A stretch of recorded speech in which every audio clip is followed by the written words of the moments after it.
Venture Smith was born in Guinea in 1729 to the Prince of Dukandara, Songam Furro. Songam's first wife of 3 took her 3 kids away, then after 5 days of travel found shelter for them. A year later, the prince sent for his son. Back at the village, rumors of Europeans coming had been spreading. Quote, the place had been invaded by a numerous army from a nation not far distant, furnished with musical instrument and all kinds of arms in use. The invaders demanded payment from the prince. The village paid in full, but that didn't matter to the Europeans. They attacked anyway. The tribe of Dukandara was forced into the brush. The people were hit with a gun, then tied up with rope. They were commanded to walk with camp, but some weren't cooperative. One slave recalled, he thus died without informing the enemies where his money lay. I saw him while he was tortured to death. Through their march to the boats, the enemy army laid waste to the resources. They used the to-be slaves however they may need. One slave was, quote, obliged to carry on my head a large flat stone used for grinding our corn, weighing as much as I should suppose, as much as 25 pounds. They eventually came to a place called Malagasco, where the army smoked out a village from dens. When they finally reached the shore, he was put on the boat of Robert Mumford with 260 other slaves. Ulada Ikwiano was an Igbo from Nigeria who was captured at the age of 11. Being the youngest son, he was often with his mother, where he learned both agriculture and war. As thievery of kids was not uncommon, when all the adults were out working, a kid or two would stand in a tree to see any incoming assailants.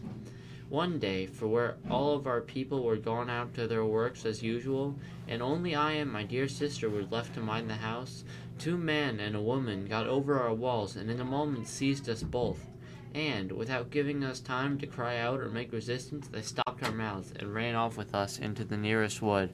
The Middle Passage was the most grueling part of a slave's journey to America.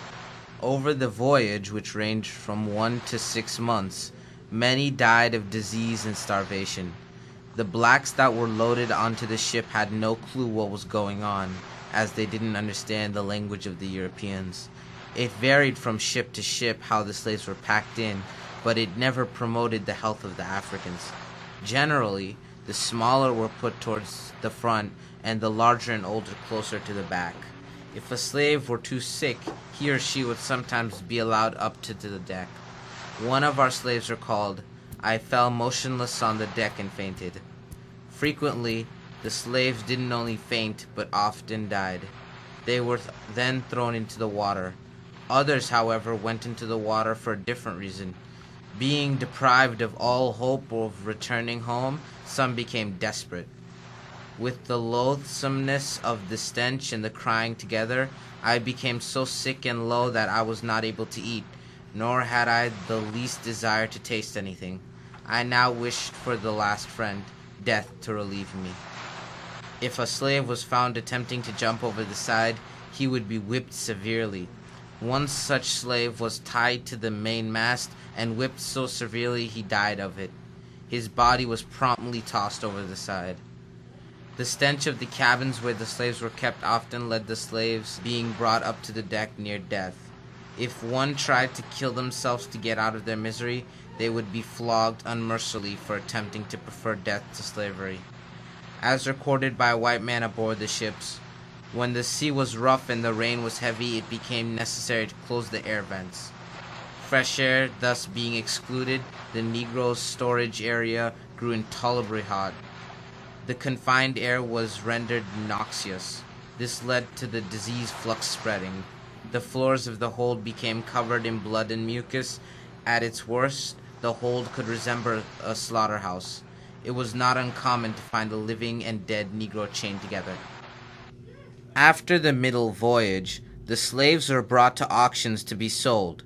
One slave described the process as it being scarcely possible to describe the confusion of which this mode of selling is productive. In some cases, the slaves were rounded up into a fenced area and taken in the midst of confusion. Other times they were lined up and carefully selected. Because of the high disease rate over the Middle Passage, some sellers tried to make the slave appear as not sick. Looking for good profit, one captain decided, a lot of slaves affected with the flux being about to be landed for sale, he directed the ship's surgeons to stop the anus of each of them with oakum. Thus he could sell the slaves for more than their worth otherwise. As the slaves were ordered around, they became disorientated and confused because the houses, made of brick and stone, were so different from their native houses. There was nothing to soothe this feeling, only something to make it worse, the prospect of never seeing their family again. After auctioning, a slave's life took a turn for the worst, for being a black man on a plantation was hazardous to his life and even more so to his health. From sunup to sundown in the cotton fields, sometimes on days with full moons, even into the night, the slaves toiled away in the fields of the plantation. There was no break given, no moment stayed idle, save for the meager 10 to 15 minutes given during noon to eat the rations given to them. Even into the night, the slaves may be forced to work, in which case the slaves dare not stop or return to their quarters. Likewise, if a slave's harvest fell short of the expected amount for the day, he'd be punished. If the slaves exceeded the daily amount, the slave was expected to reach the same amount the next day. The meals given on the plantation are pitifully small, 3.5 pounds of bacon and barely enough corn to make a meal. For all 4 seasons there is something for the slaves on the plantation to do. Even when the cotton or tobacco was not in season, there were other crops that needed to be grown so that the plantation owner himself could eat. Crops such as corn, wheat, and other edible vegetation needed to be plowed, planted, and harvested. And, of course, this job fell to the slaves. The slaves slept on a collection of hay and old rags, crowded in small barn-like rooms like cattle. The slaves had little possessions, since they were considered possessions themselves. This was helped along by the fact that any slave possessing written or printed documents would be punished, if not killed. While the punishments, cruelty, and disregard for slaves varied, overall, most plantations were cruel to their slaves in general. Slaves could be punished for the lightest of reasons, or the mood in which the master was in. In fact, slaves could get whipped for doing so little as a sudden motion, a certain facial expression, giving orders to other slaves, or trying to seek power, saying a certain word or something, saying it in a certain way, as well as making a mistake or having an accident while working. If the slave looked distasteful, or it was said that the slave has a devil in him, and it must be whipped out. If the slave speaks loudly to his master, it was said that he was getting high-minded and must be whipped for it. If the slave forgets to pull off his hat at the approach of a white person, it was said that he is wanting reverence and should be whipped for it. When a slave moves even slightly off the guidelines given by his master for doing work, it was said he is presumptuous and getting above himself and must be whipped for it. One attempt to escape slavery was made by a slave called Venture Smith. Venture attempted to escape by mailing himself to Pennsylvania in a box. He decided he would rather die trying to be free than live under the oppressing rule of slavery.